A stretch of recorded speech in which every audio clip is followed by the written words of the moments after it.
Why, hello there. Yeah, I don't talk like that. Hey, my name is Potter. Welcome to the Build Show. We're going to talk about, um, as a person who's been in the profession and retired, thank you, Drip, uh,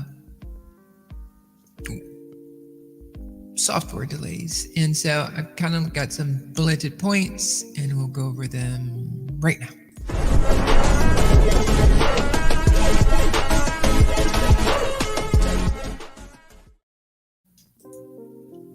Hello, guys.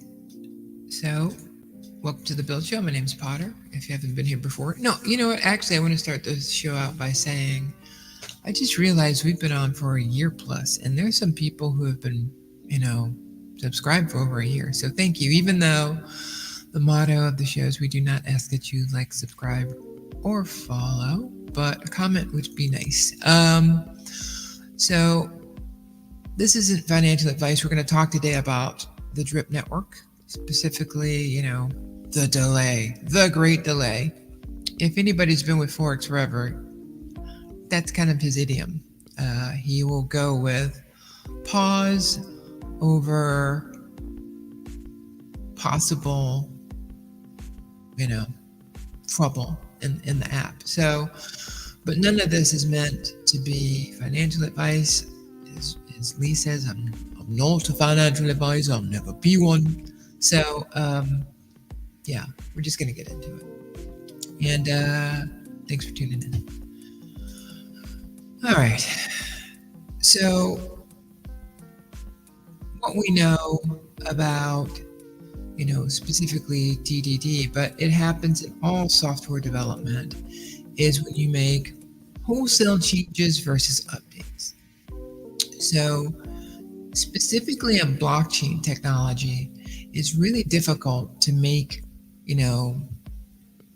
miniature updates, because once you commit your transaction or deploy your contract, it's hard to update. So what I originally thought was this is only a change to one application, but it seems to be a change to more things. But because there's no transparency, and that's not a complaint, that's a reality, it's hard to really tell. You'd be guessing. But once a developer says, hey, I need to make this little change, it's not going to be a little change in blockchain. It's going to be a big change that's going to require days, if not weeks. So back when the animal farm started coming out and they got restarted, we had a kind of introduction to a new technology. And so Forex would say, really bullish, blah, blah, blah. But when he said there was going to be any change, it was going to be like 3 weeks, right?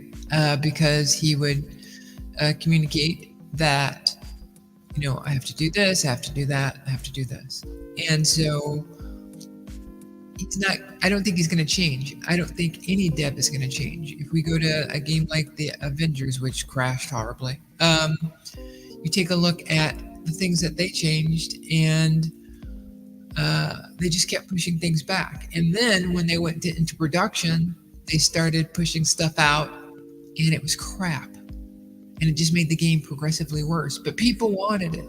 If you take a look at dApps that have failed, which is most of them, if not all, it's because people say, we want change. And they make the change, and it's like, why did you change it?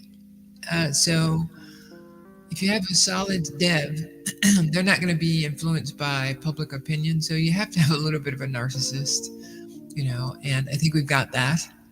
So that's why it's not the only problem is when people, say, hey, we're going to hit something and don't hit it. That when you have the marketing of the Drip community, that means that a lot of people who have their own network, they're going to start letting people know, because we all feel like idiots for supporting Somebody who's not doxxed, somebody who people just don't understand because they don't understand the technology. So when we put ourselves out there to say, all right, dude, I'm going to trust you this time, it doesn't feel good. But what I think as a community you could have done is said, what do I know about software development?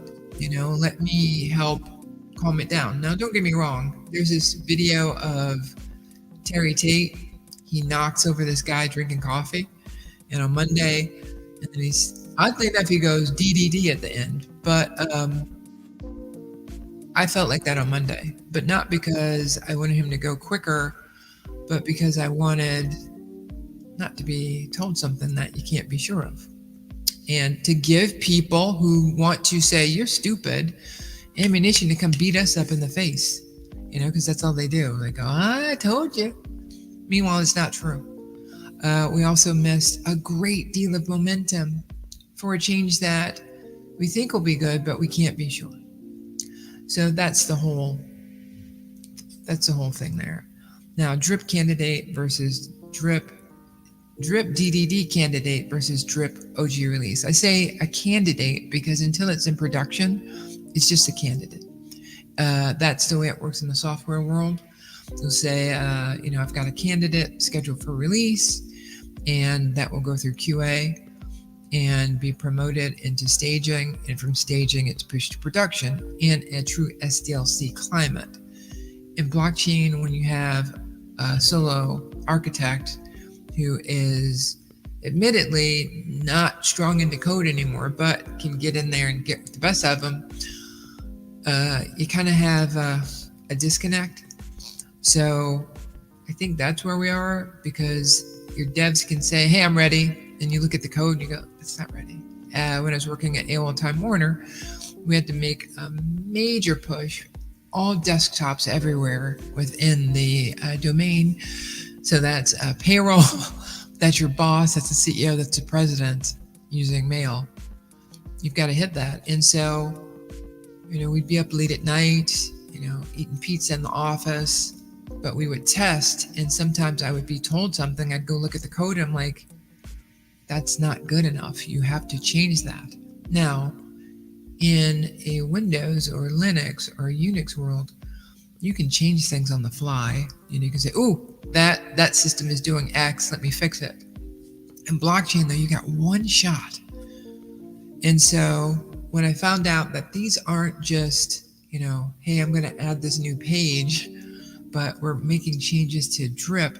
I knew we can't make changes to the drip contract, but there are things with engaging the drip smart contract that must be different, and you can't allow for an exploit on a perfect system, right? So, again, it's more about being in control of what you know. And the thing that took me off was just saying a date versus just shut up, right? Don't say anything. If you don't know, you don't know. If you're being optimistic, stop it. Don't be optimistic about software development. You will be disappointed 99% of the time because nothing ever goes as planned, right? You can give a time frame, quarter, third quarter, that'd be good, last half of the year. But when you tell people dates, especially in the DeFi space where people are like, when moon, you just create the worst environment for the community. So, wag the finger. So, when you have a small business, you can make changes to your software. Nobody's going to notice. But when I was working with government entities, you can't afford that. But guess what? You didn't announce that you're making a wholesale change unless it was internally only. And so there's just different constraints in software development. But if you're looking at another application out there, you have to take a look at the devs, not to say, oh, are they credible? But what's their experience? If they're not doxxed, risk high, extremely high risk, right? You don't know what they're capable of. I could say, I worked here and there and everywhere, And if I'm not doxxed, I could be lying my butt off. Remember last week we talked about don't trust anyone because people are in 8-year relationships with people they've never seen? You know, people forge loyalty and relationships with these devs that they've never seen or know what they're capable of. I mean, it's easy to see that BB played a much larger part in the drip community than we all thought, right? But even he had a challenge, right? So when it came to rolling things out, so development is hard. Yeah, and the next thing you fall into is when you're looking at any project, software, DeFi, whatever. You look at the small team versus a corporate team.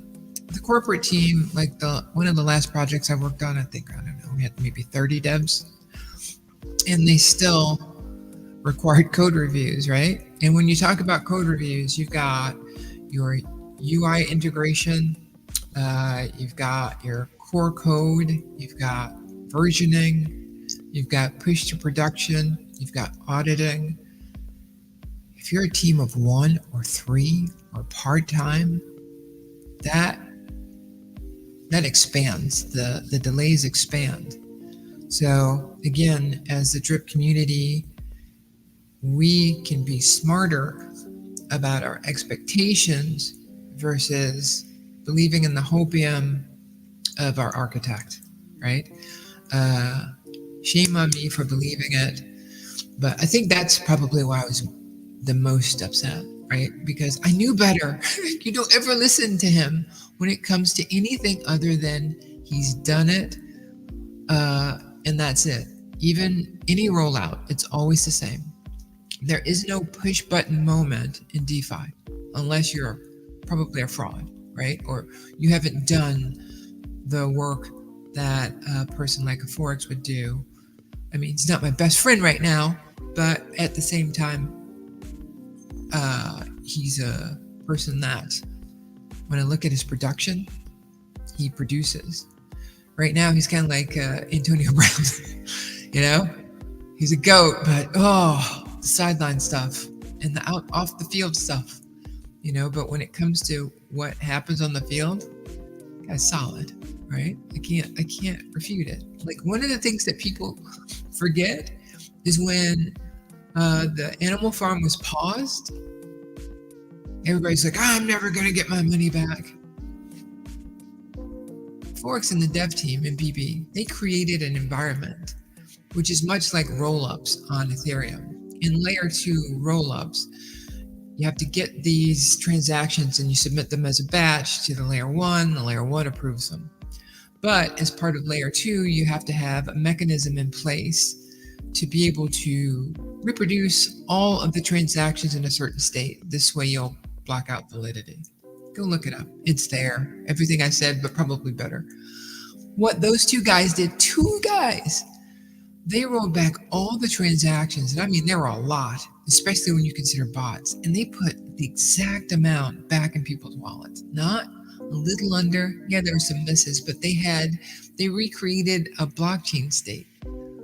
Dude, that is so hard. So that's when they got my respect. And then, of course, when they rolled it out, they put up these rules that people weren't happy with. But the bottom line was, they're not ignorant. They know what they're doing. So when you have a smaller team, he fires people like Trump. You know, while you have these small teams and constantly changing teams, look at any sports team when they get new players. They might have great new players, but they've got to get into a flow. They've got to understand, you know, the way that they're working and what they're doing. So that too adds to the why did you believe that it was going to happen on this day with this much stuff changing, right? And again, that triggers. I think I've talked on another show that I worked for somebody out of college who was just the biggest narcissist. Oh my God. And this guy cared about nobody but himself, and he wanted to make himself the center of attention always. So I see stuff in Forex that just, it gets me. So you add that on with, you know, believing that he was going to do something without actually seeing it. Like, I didn't even watch the last AMA because I was like, did he announce a date? No, then he's just talking. All right. Contract changes versus UI changes. I kind of think I went into this. When it comes to smart contracts, it's just a whole different world. I can make a UI change up the wazoo, but a call to a function. By the way, I wrote a proposal for governance that is more along the what I would say in the professional world when it comes to writing controls. And I don't know how I'm going to put that. I think I might put it on GitHub and then put a link to it, but I won't go into that right now. But I was thinking about how to work because we really want to vote. We want a voice in this, right? And if you're decentralized, you want to put a voice into saying, yeah, do this, don't do that. But the problem is right now, we don't have anything that's launched. So putting governance around it would not be smart because the architect and the devs are smarter than us until the application is running. And then you have a whole bunch of ignorant people. Ignorant means uninformed, who don't understand software development and will recommend a change that wrecks a program. If I'm not standing out or making a broad jump when I say this, look at the Furio, the bank teller, the Piston, all of these people. Listen to people who are money hungry to change their app, and it didn't work, right? They didn't, they just wanted capital because they were spending capital probably. But anyway, when it comes to UI changes and smart contract changes, there's a big miss. I'm laughing because I'm like, boy, did I not talk about this or what? I didn't talk about that thing at all, right? All right, so let's go. Cybersecurity or profit. And so after the burn of being lied to accidentally or on purpose goes away, the reality is there is no profit if there's no cybersecurity. You can roll out something that's real, bells and whistles-y, and it gets exploited. I mean, the one thing that we want, this is a brand new game. Nobody's ever seen it. And Forex put in hooks to make it work with drip. That's never been done before in the history of ever. So had I hoped it would be easy? Yes. But he saw things that people can gamify it. And he might be a narcissist, but he loves his money, I think. And he's put money into this, so he's put money into it and his time into it and his reputation. Everybody hates the guy except us because we are like, yeah, it works. But he's not going to willingly do something stupid, right? And so you got the Wind Moon guys and you got the overly patient people. The people are like, he can never do anything wrong. He's basically God. So, and then you have, people kind of in the middle there. And I'll take cybersecurity and integrity of a smart contract. It's a contract over profit because there is no profit if there's no cybersecurity. Somebody sent a message. Oh, hey, Cole. How's it going? Cole's one of our regulars. And again, thank you to the people who follow or subscribe. UI changes, cybersecurity, profit. Okay, so one of the questions that I ask myself a lot is, especially with the things that we're saying with regulation, is this decentralized? We have one guy making a change and holding up the project for over 100,000 wallets. That doesn't sound decentralized, which is one of the reasons I kind of came in too soon with my controls for the DAO controlling, the decisions that are made. But I said it last week, and I was like so happy to be free of this guy. Not that I don't like him, not that I don't appreciate him, but I just don't like his management of projects. It's not good. It's not good. For solo dev, they're great.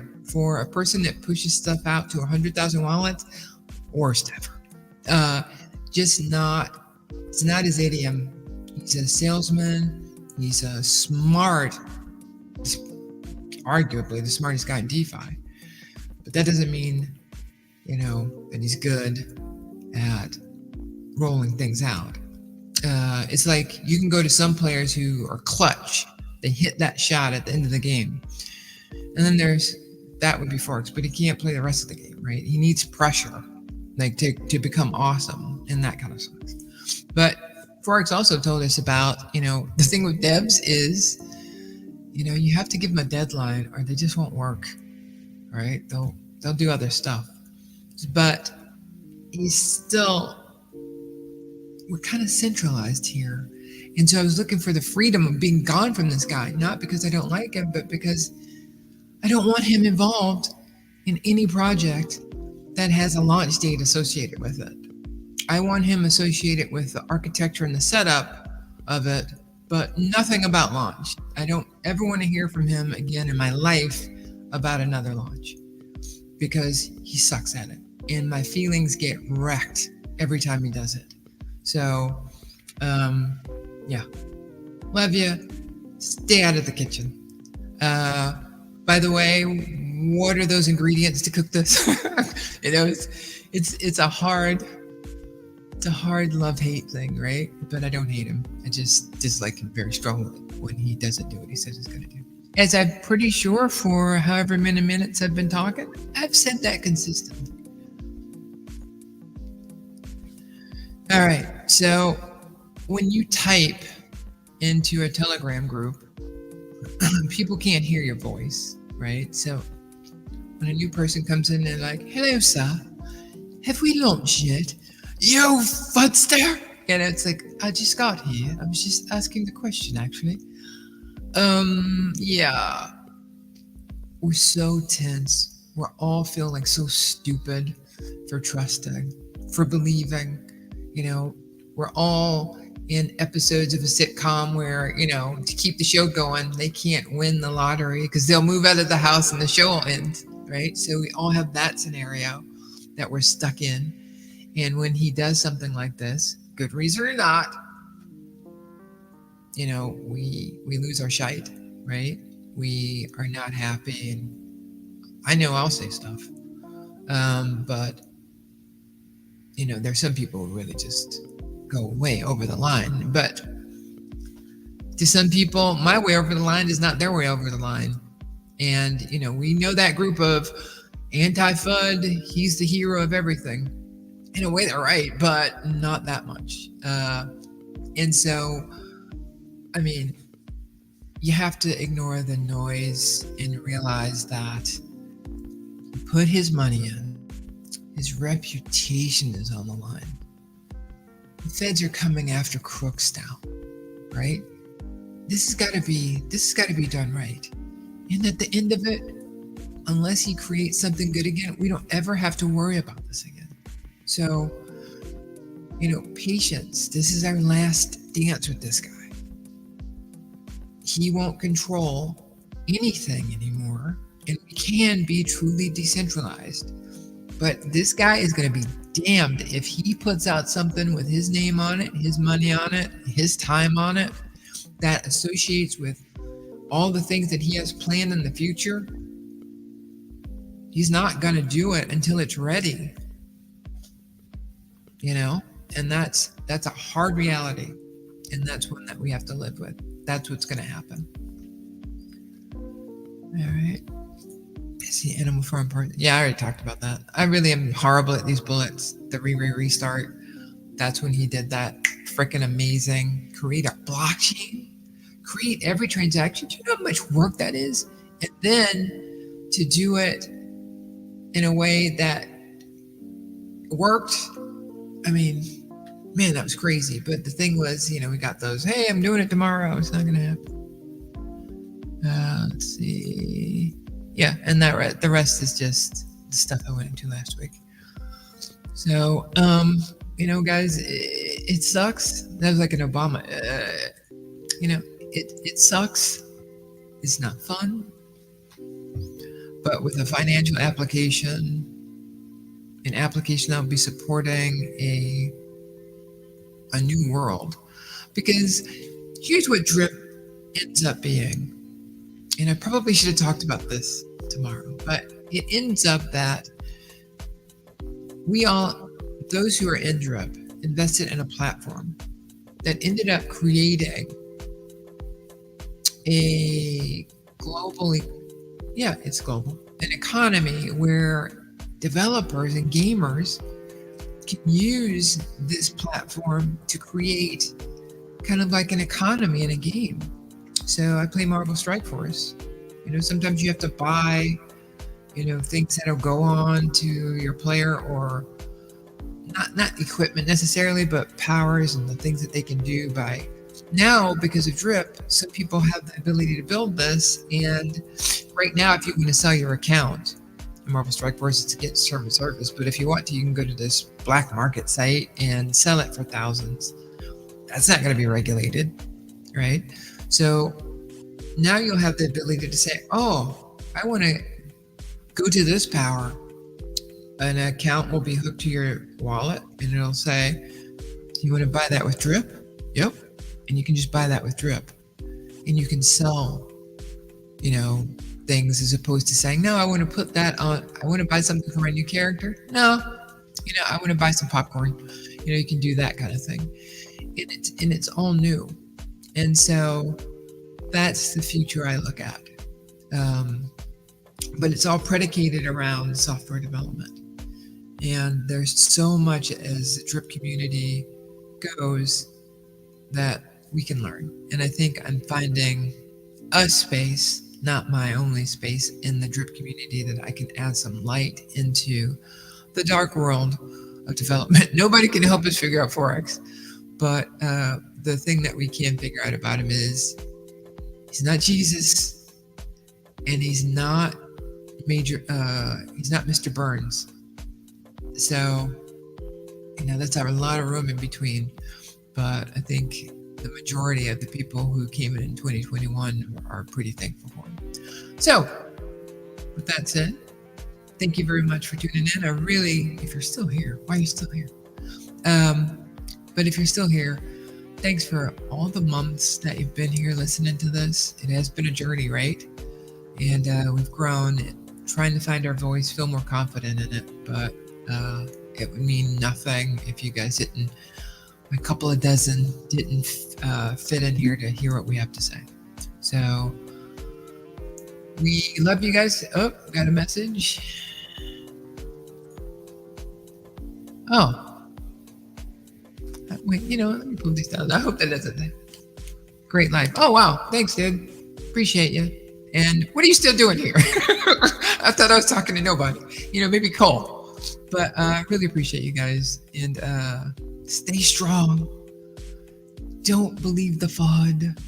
Don't believe the hype either. Just go with today, because that's really all you can handle. All right? Game on.